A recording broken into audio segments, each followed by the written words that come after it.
Welcome in Prague at our MPI training school organized by nexMPI. We run here a Preclinical Imaging Center, which is a Center for Advanced Preclinical Imaging, CAPI, and it was founded 9 years ago. And we are equipped with all available preclinical imaging instruments, and we are a research core facility. So we serve as a core facility for users in the Czech Republic through Czech bioimaging, but also for European researchers, because we are a single-sided node of Eurobioimaging, European research infrastructure. What is preclinical in vivo imaging? It means visualizing biological processes in living animals, small laboratory animals. Mostly we use mice and rats. And why is it? It's very important to understand biology of the diseases and also to evaluate the new approaches to therapies. In vivo imaging is also non-invasive nature, and you can follow the animal for a relatively long time. It also brings the translation of laboratory results to the clinics. Why is it important in drug development? We need to identify the targets and validate. We are measuring the blood drug biodistribution, and we assess pharmacokinetics and pharmacodynamics. We also evaluate the therapeutic efficacy and safety. Some tracers are used for theranostics. That means not just diagnostics, but also therapy. Longitudinal monitoring of disease progression and treatment results is very important. So you can see the position of preclinical trials coming from laboratory to clinical trials, and finally to approval of new drugs or new treatments. In vivo imaging has two parts: anatomical imaging, morphological imaging. We image the morphology of tissues. There are three modalities that we use for this: computed tomography, magnetic resonance imaging, and ultrasound imaging. And moreover, we are using molecular or functional imaging. That means that we are imaging and localizing the molecules which accumulate in tissues. Maybe in the tumor, or whenever we want to target it. Functional imaging or molecular imaging uses more different modalities. It uses magnetic tracers, which also MRI can be to a certain extent, or also molecular imaging if we use MRI contrasts. And magnetic particle imaging is the second imaging modality, molecular imaging modality for magnetic traces. For optical traces, fluorophores, we use optical imaging, and we can also image Cherenkov radiation with radiation. We use PET and SPECT, radio tracers, which can be applied to animals, and we can see the right position of these tracers.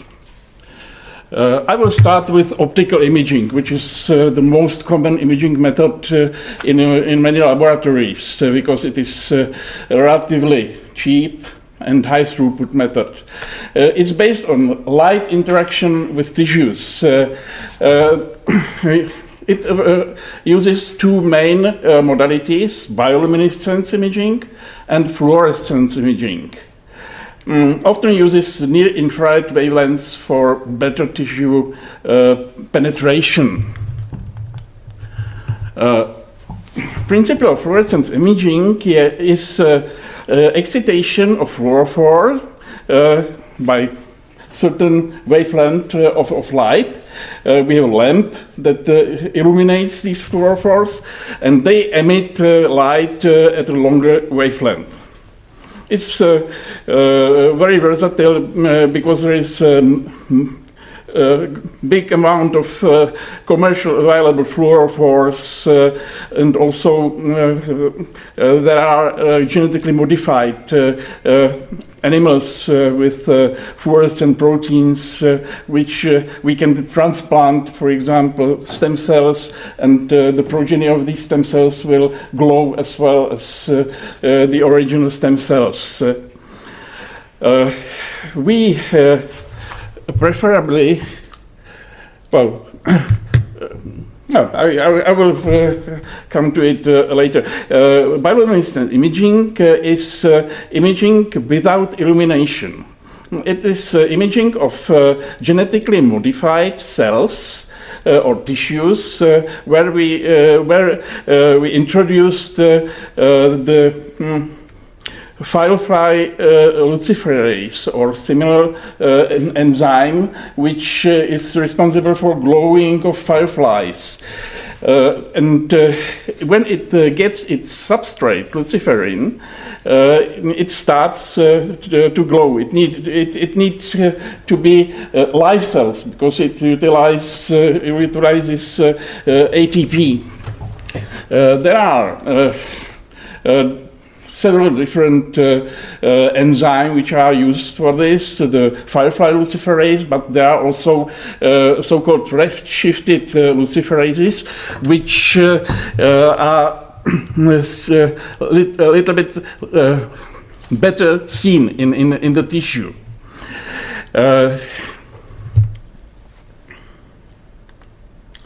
And Cherenkov radiation, it's caused by high energy beta particles, which also glow in the tissue when these electrons are moving faster in the tissue than the light. Instrumentation for optical imaging uses light source for fluorescence, of course, and sensitive camera. Usually CCD camera. It also utilizes optical filters for choosing the right excitation and emission waves. Inside, it can be a closed system like this one, and inside there is a box for the animal.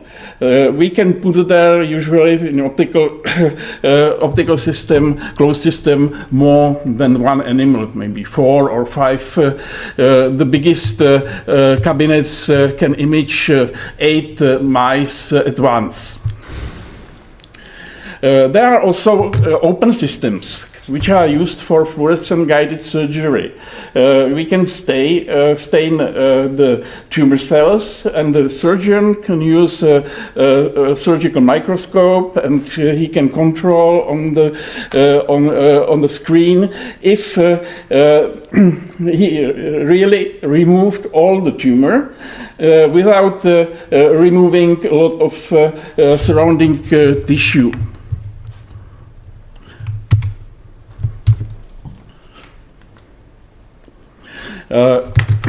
What are the main applications for optical imaging? There are biodistribution studies or tracking cell therapies, stem cells, immune cells. We use it for monitoring gene expression, enzyme activity, also monitoring tumor growth, metastasis, and also therapy response in preclinical oncology. Advantage of optical imaging is very high sensitivity, because you can collect the light for prolonged period, so more photons are collected. It is very cost effective and easy to use. It does not use ionizing radiation, so it is safe for repeated imaging in longitudinal studies, and it has quite high throughput potential. When we can image multiply animals at once. The limitation is that it is not really quantitative technique. It has a limited light has a limited penetration into the tissue. Also, if you illuminate the tissue, autofluorescence from tissue can complicate the signal detection, signal to noise ratio. So quantification is more relative than absolute. Better here you can see the penetration depth of different wavelengths of the light and the effective attenuation in the tissue. The biggest scavenger of the light in the body is hemoglobin, and in wavelengths like blue light up to red light, it captures a lot of light, and for example GFP you cannot image inside the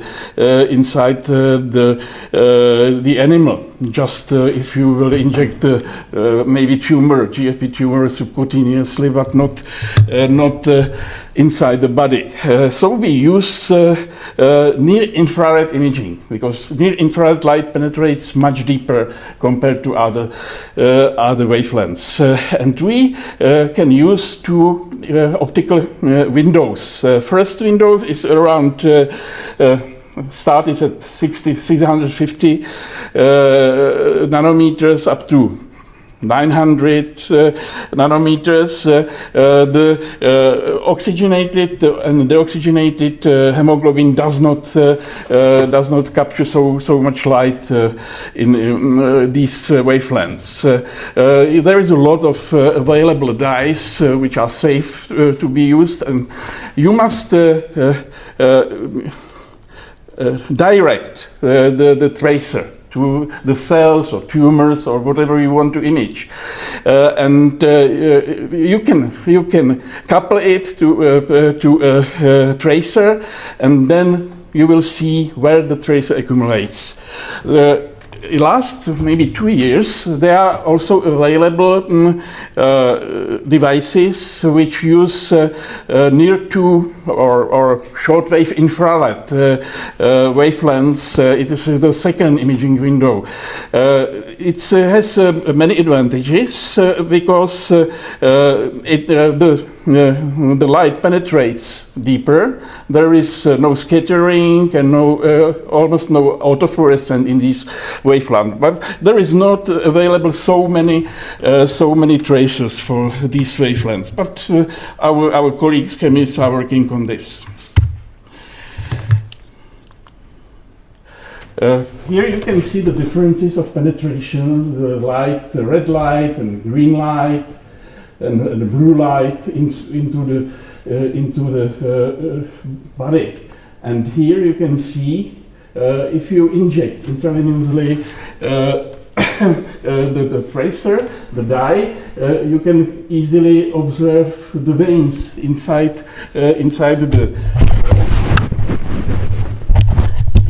the body, and also you can use it more quantitatively, because the light penetrates much deeper and there is no such a difference if the dye is at the surface or inside. Another imaging technique is ultrasound imaging. It uses, in preclinical settings, usually high-frequency sound waves and captures real-time images. Transducer emits and receives the sound waves, and the echoes from tissue interfaces create these images. The higher frequency we use, the better resolution we obtain, and the lower is also the penetration. So, for example, our probe 70 megahertz probe penetrates just approximately 1 centimeter inside the body. If we use, let's say, 10 megahertz, it penetrates several centimeters. So sound waves are emitted by transducer. Transducer detects echoes, and computer processes data to create real-time 2D images. Instrumentation. You need the transducer, the probe. You need the main imaging unit and software, and high-frequency system, for example, Visual Sonics, Fujifilm Visual Sonics devices have very good resolution, much better compared to MRI or just CT, micro CT can obtain a better resolution than this high-frequency ultrasound. Which application we are used? Real-time visualization of organs and tissues, cardiovascular research. It's the number one method for cardiovascular research. Cardiac functions, blood flow, guiding minimal invasive intervention. You can inject to precise tissue, precise point. You can inject the tracer or the drug under ultrasound probe. You can also assess tumor size, vascularization, and then therapy response in oncology. Advantages are real-time imaging of dynamic processes. It's portable, and there are also relatively inexpensive ultrasound devices. There is no ionizing radiation, so it's safe for repeated studies, and it had very good spatial and temporal resolution with high-frequency systems. Limitations is that you need to have a skilled operator. If you will do imaging with different operators, with different level of skills, you will get non-comparable results. It's also a disadvantage is poor penetration through air and bone, and resolution decreases with increasing penetration depth. Our device is high-frequency Vivo Laser X, which is a combination of high-frequency ultrasound and photoacoustic module. With ultrasound, we can do B and M modes, motion, not just flat image, but also motion recording. We can do 3D and imaging, and also imaging in time, so 4D imaging. And the photoacoustic card, which is connected to this ultrasound, makes from the device the hybrid technique. Optical contrast plus ultrasound resolution. What's photoacoustics? We apply the pulsed laser pulses, nanosecond pulses into the tissue, and they interact with sensitive molecules, with the traces, and heat them. These molecules make thermal expansions. And when they relax, they make a pressure wave, and we detect it with ultrasound probe. It can be, you can see for the cardiac mode, or we use it for assessing of blood flow, perfusion, oxygen saturation. We can measure total hemoglobin, oxygenated hemoglobin, deoxygenated hemoglobin, and also contrast agents. Ultrasound alone has also contrast agents, microbubbles, which you can detect in veins. But with photoacoustics, you have more possibilities. You have endogenous native contrast, which the best, very good contrast makes hemoglobin, and you can distinguish oxy and deoxyhemoglobin. Also, melanin has a very good contrast, and there are exogenous contrast agent as well. Some polymeric metal nanoparticles, some fluorescent dyes, and also gold nanoparticles. Applications, so many applications, tumor in oncology, cardiology, brain imaging, or molecular biology.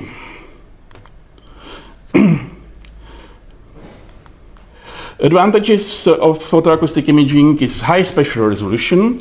It is the molecular imaging method with the highest spatial resolution. It's about 30 to 50 microns using the high frequency 70 megahertz probe. You get anatomical and functional information in the same modality at once. There are both endogenous and exogenous contrast mechanisms, and photoacoustics can be easily integrated with ultrasound systems. It has, of course, some limitations. Penetration depth is limited compared to ultrasound, because you also use the laser pulses that do not penetrate so well as the sound, and you need expensive specialized laser equipment. We move to magnetic resonance imaging. It's non-invasive, high anatomical and functional details will provide, no ionizing radiation, and it's based on nuclear magnetic resonance of hydrogen protons. We are also equipped with coils for assessing of phosphorus and fluorine. Principle is that protons align in a strong magnetic field. Radio frequency pulses perturb this alignment, and protons emit signals as they return to equilibrium. We measure T1 and T2 relaxation. Instrumentation, you need powerful superconducting magnet, radio frequency coils for transmitting pulses and receiving signals, gradient coils for spatial encoding, and there exist high field systems 3.7 Tesla and 9.4 Tesla for preclinical research. You can also use this magnetic resonance, the contrast agents like gadolinium-based compounds, or also superparamagnetic iron nanoparticles, which we use in magnetic particle imaging. Some of them can give also good contrast on MRI, but this contrast is loss of signal. It's not positive contrast like in MPI. Application of MRI, detailed anatomical structure, the best anatomical imaging of soft tissues and organs. functional MRI for studying of brain activity, diffusion tensor imaging for mapping white matter tract, magnetic resonance spectroscopy for metabolic analysis, tumor detection, characterization, monitoring of tumor development in preclinical oncology. Advantages: excellence of tissue contrast, no ionizing radiation, it's also safe for repeated imaging, flexibility in imaging parameters and planes, and quite good spatial resolution. Limitations are very expensive equipment and also maintenance. Relatively slow image acquisition times, some susceptibility artifacts, and safety risk with metallic implants. This is very simple MRI 1 Tesla with permanent magnet, which you will see. We will use it for co-registration with MPI technique. We have also 7 Tesla magnet for more serious imaging. And there exists even 21 Tesla MRI for imaging of mice and rats. It's pretty big, isn't it? And pretty expensive. But we don't have it here. Mouse, you can see some images from icon. Let's move to computed tomography, CT. It uses X-ray to image the internal structures in the body. It measures the differential attenuations of X-rays when they are passing the body. Reconstructs cross-sectional images, slices into 3D volume.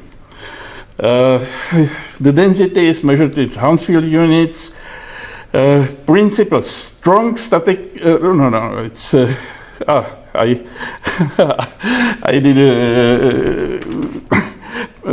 so this is to MPI, so sorry. But the principle is that you irradiate with X-ray lamp, the photons attenuate, and you can at the detector you can see the different levels of the light, which of the radiation, and you can do a 2D image or reconstruct a 3D image. It reconstructs cross-sectional images into 3D volumes. Iodine-based compounds enhance visibility of blood vessels and soft tissues, or we can use also gold nanoparticles, which are also quite visible in CT.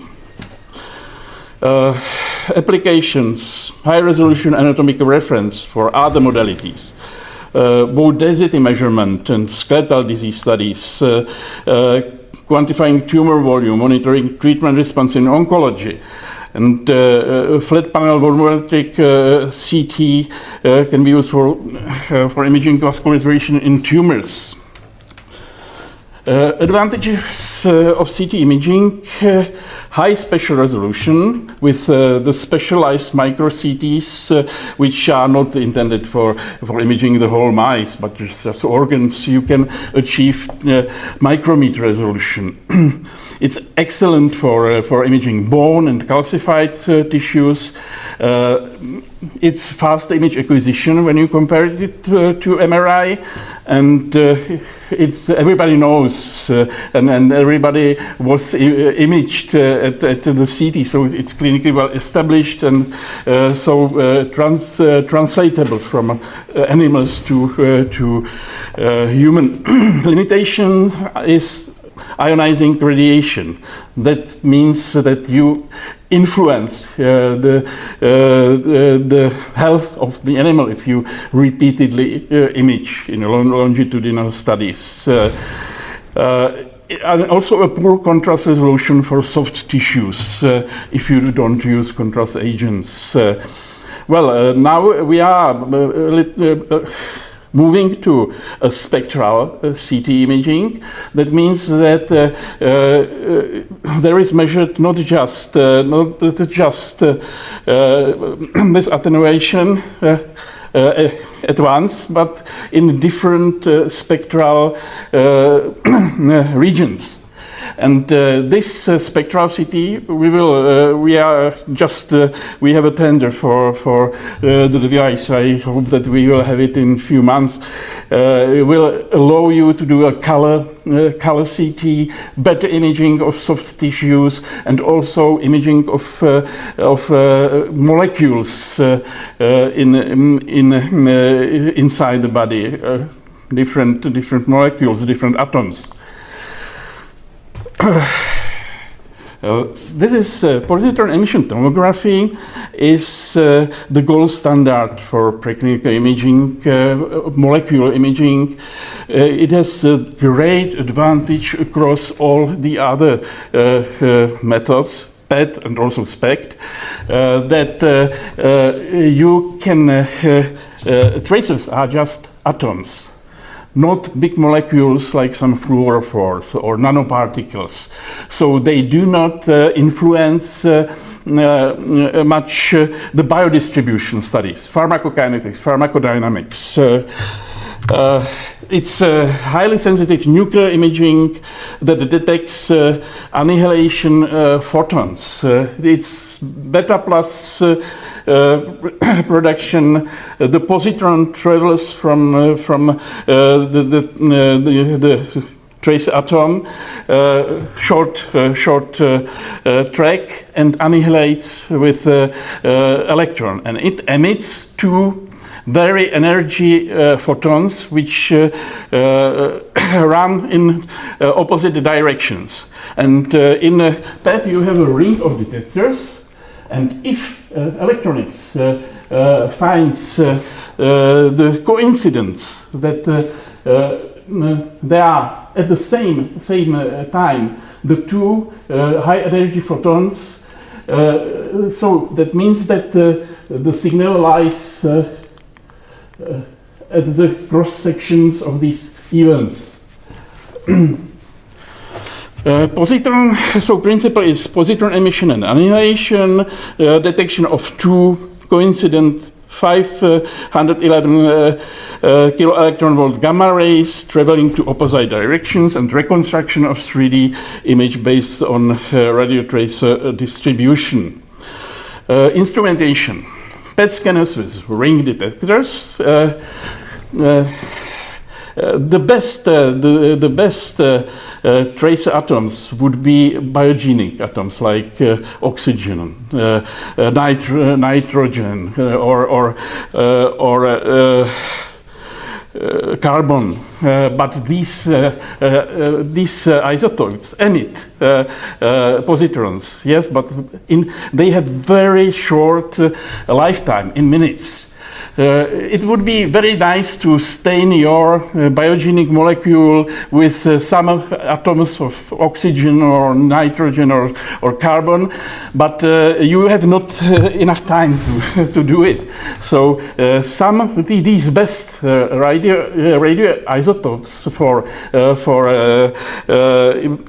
PET need on-site cyclotron, and directly to inject these isotopes from cyclotron to the mouse and detect in a PET device. But we can also use longer, a little bit longer isotopes, longer-lived isotopes like 18 fluorine or gadolinium or copper 64. Application, metabolic imaging. We can trace fluorodeoxyglucose, which accumulates when in places where glucose is utilized, and we can detect the metabolic activity of tumors or brain or heart. Neurology studies, preclinical cardiology, theranostic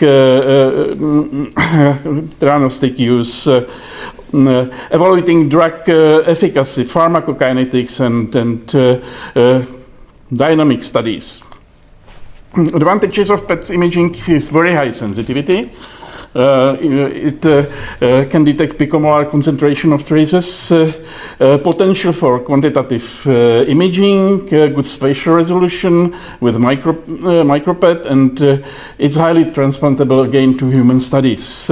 Limitations require cyclotron from many tracers, which is quite costly and logistically challenging, because we have 3 cyclotrons in Prague, but we can get fluorodeoxide glucose within, let's say, 1 to 2 hours after creation.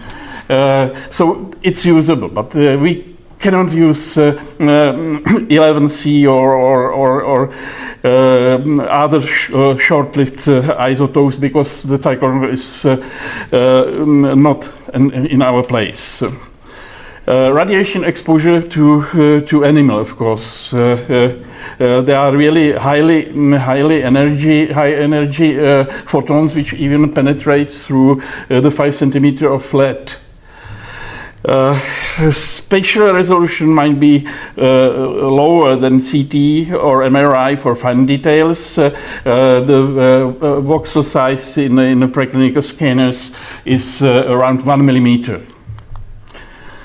SPECT is also a nuclear imaging technique which detects gamma rays from radio tracers. Tracer accumulates in target tissues on biochemical properties, provides functional information about tracer distribution. What is needed is collimator. You can see it emits photons, and collimator, there are such holes, and just photons which travel horizontally through the pinhole are detected. So sensitivity is much lower compared to PET.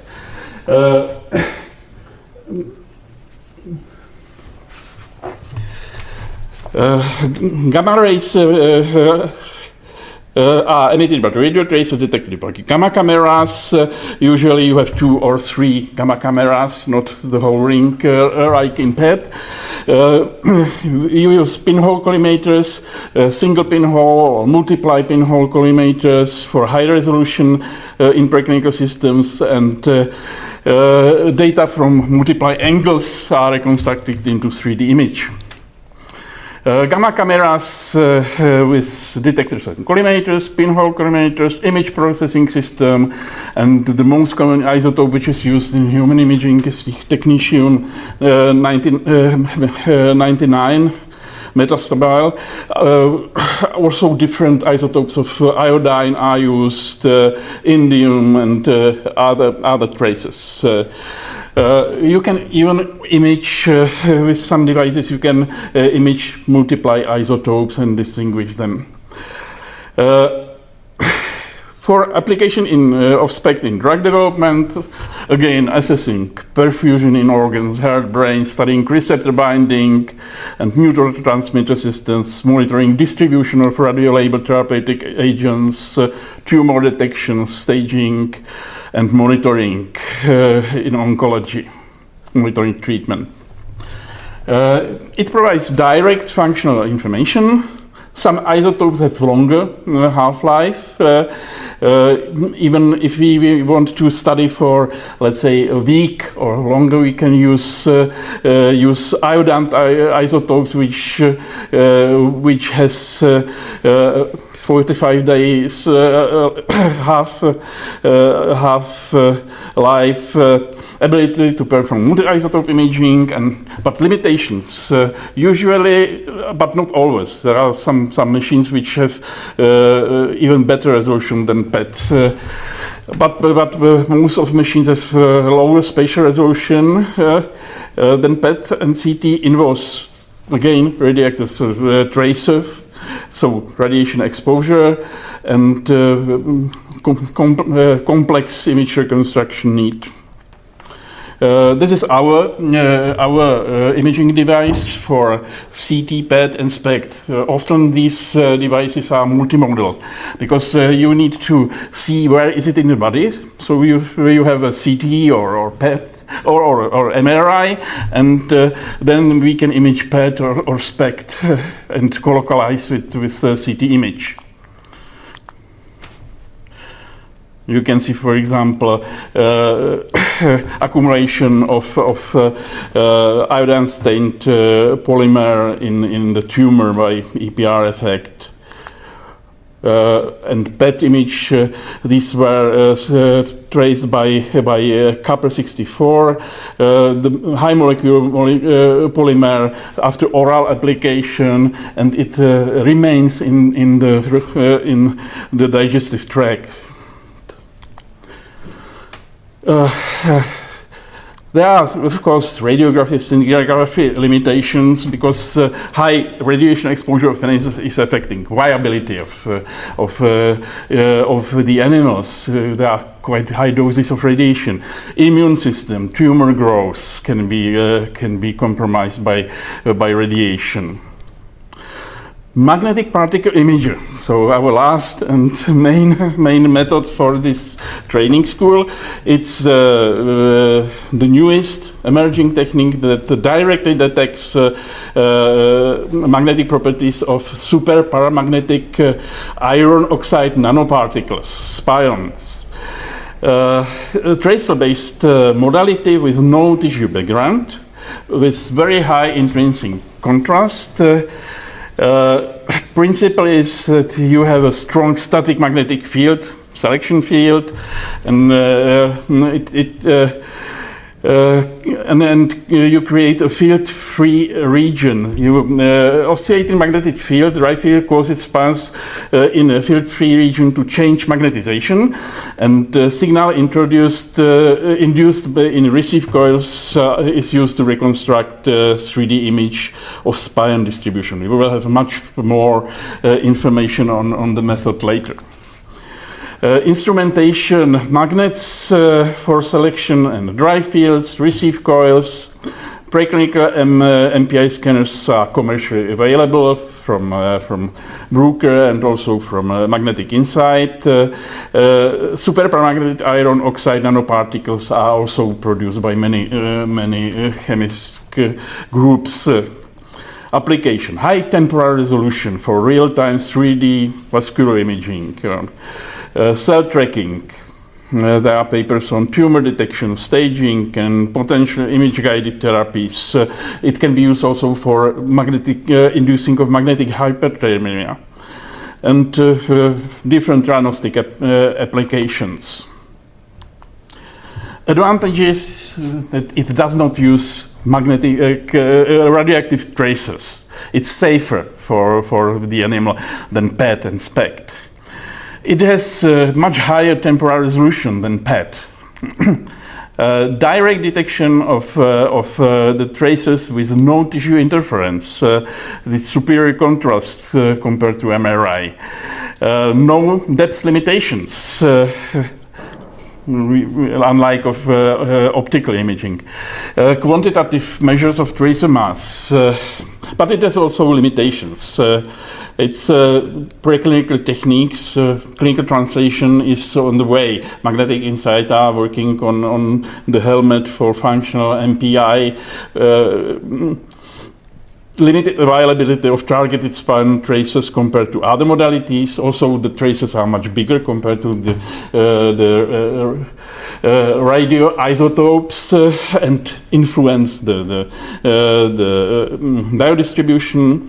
And it lacks the anatomical information completely. You must co-register it with CT or MRI. Here you can see the same amount of the fluorophore, which is injected to 1 millimeter depth and 3 millimeter depth. And you can see clearly that with depth the signal is vastly diminished. Here it's MPI with CT, and you can clearly see that the signal is the same.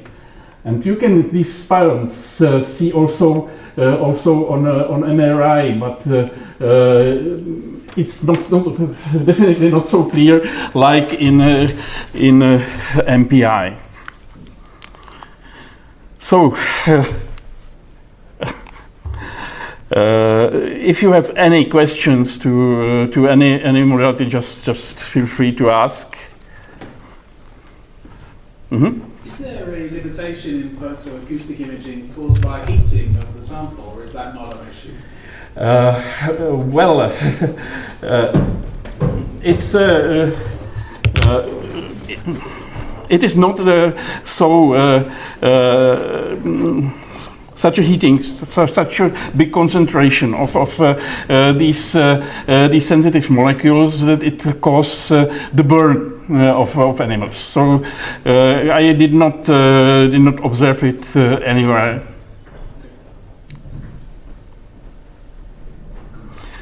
Okay, so thank you. What's the program?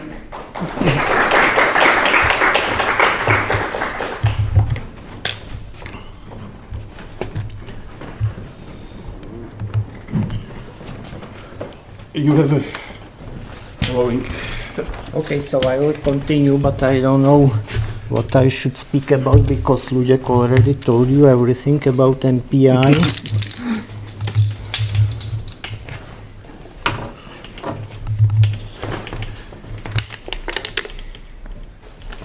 Okay, I don't know how well you see the slides. We can close. Darken it a little bit if it is necessary. So